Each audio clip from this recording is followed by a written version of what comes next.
Good morning guys. आज था Sunday और संडे में लेट 10 बजे तक सोई हुई थी और संडे स्पेशल तो बनता ही है। तो आज मैंने सोचा क्यों ना कुछ स्पेशल बनाया जाए। तो मैंने सब लोगों से बोला कि आज कुछ स्पेशल बनाते हैं। तो बस मेरी बहनें बोली स्पेशल बनाते नहीं, बना तुम ही को बनाना पड़ेगा। पता नहीं मैं क्या बोल रही हूँ, जो भी बोल रही हूँ। भाई इन लोगों ने मेरे से मेहनत करवाई है। मैंने प्रॉपर समोसे बनाए हैं। आप लोग देखें मैंने कैसे समोसे बनाए हैं। पर लेकिन जो भी हो समोसे टेस्टी थे। इसके साथ में मैंने कुछ चटनी भी बनाई हुई थी। वो चटनी आप लोग देख सकते हैं, एक नंबर चटनी बनी थी। मज़ा आ गया खाकर। इसके बाद फिर मैंने सोचा क्यों ना शॉपिंग वगैरह के लिए जाया जाए।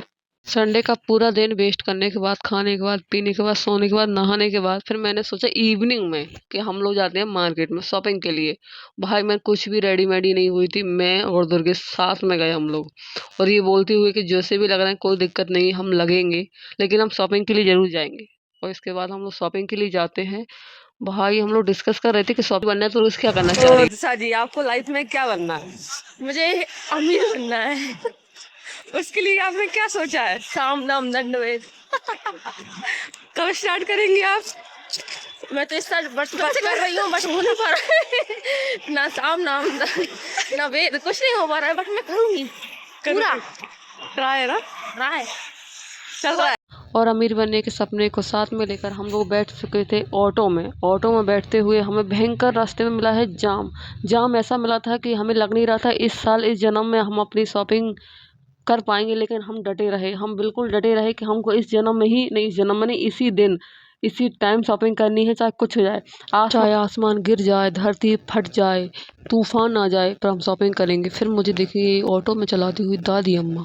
उन्हें देखकर मुझे लगा कि मेरे फ्यूचर में मैं इस धरती पर बोझ हूँ, मैं कुछ भी नहीं कर रही हूँ। ये देखिए कम से कम अपने बच्चों का पेट भर रही है। ये यही सोचते सोचते मैं आ गई थी अपनी दुकान पर। फिर मुझे चाहिए था फुसफुस यानी कि स्प्रे। मैं अंकल जी से बोलती हूँ अंकल जी छोटा वाला स्प्रे मिलेगा? अंकल जी कहते हैं पॉस बेटा मिलेगा। फिर मुझे पसंद आ जाती है कुछ बाल्टियाँ। फिर मैं अंकल जी से बोलती हूँ ढूंढते हुए कि अंकल जी ये बाल्टी कितने की है, ये बाल्टी कितने की है। अंकल जी बोलते हैं बेटा रुको जरा सब्र रखो, मैं बताऊंगा हर बाल्टी की कीमत। और फिर मुझे पसंद आती है छोटी छोटी डिब्बियाँ। मैं डिब्बियों को ढूंढते हुए लगी लगी पड़ी हूँ। यहाँ अंकल जी अपनी इस फुसफुस ढूंढ रहे हैं, मैं डिब्बे संभाले जा रही हूँ। भाई लगी पड़ी हूँ मैं। फिर मेरी नज़र आती है एक और बाल्टी पर। मैं वो बाल्टी उठाने का ट्राई करती हूँ कि अंकल जी ये बाल्टी बताइए मुझे। लेकिन अंकल जी प्रॉपर उस फोकस में यहाँ लगे हुए थे कि ये फुसफुस कितने की है। फिर अंकल जी का फोकस जाता है मेरी बाल्टी की तरफ। वो बाल्टी उठाकर बोले बेटे ये वाली बाल्टी है आपको 200 रुपये की पड़ेगी। मेरे सुनकर कानों में से खून निकल आया। भैया इतनी महंगी बाल्टी? फिर बोलती है अंकल जी कुछ सस्ती वाली दिखाइए। फिर अंकल जी बोलते हैं बेटा सबसे अच्छा एडवाइस दूँ कि यही अच्छी है। मैंने बोला एडवाइस से अच्छा है अंकल जी आप बताइए सबसे कम पैसा किस में लगता है। अंकल जी बोले बेटा ओके रुको ज़रा मैं आपको सस्ती वाली बताता हूँ। फिर अंकल जी कुछ बाल्टियाँ निकालते हैं और मैं देखती हूँ। फिर अंकल जी ने निकाली ये 100 वाली। भाई मेरे को एक बार में पसंद आ गई क्योंकि पैसा अच्छा था, मतलब पैसा कम था। और हम तो भाई एक नंबर के कंजूस, यानी कि पैसा है ही नहीं, कंजूस किस बात है, लगे पड़े थे इस काम में।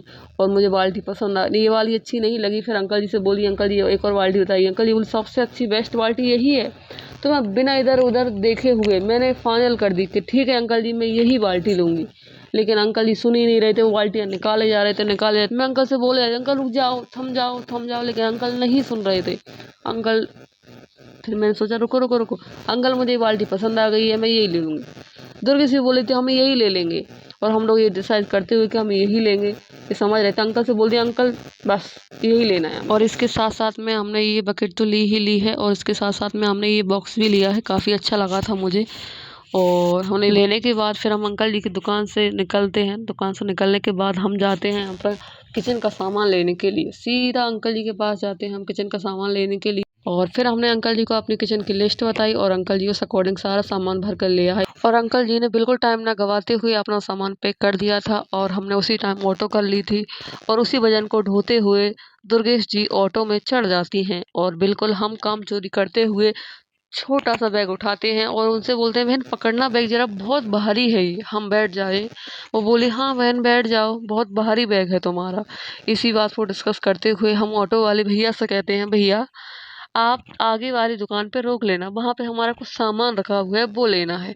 भैया जी कहते हैं जी मैडम जी हम रोक लेंगे। बस ट्रैफिक का मज़ा और सफ़र का मज़ा लेते हुए हम चल दिए अपनी मंजिल की तरफ। यूँ मंजिल की तरफ चल ही रहे थे कि हमारी शॉप आ जाती है। और शॉप पर हम बोलते हैं हम नहीं जाएंगे अपना सामान लेने के लिए। दुर्गेश जी कहते हैं बेटा हम चले जाएंगे, और दुर्गेश जी बड़े ही शान के साथ में बाल्टी और डिब्बा ले आते हैं। लेने के बाद हम बड़े शांति के साथ ऑटो में बैठते हैं। बैठते ही घर आ जाता है।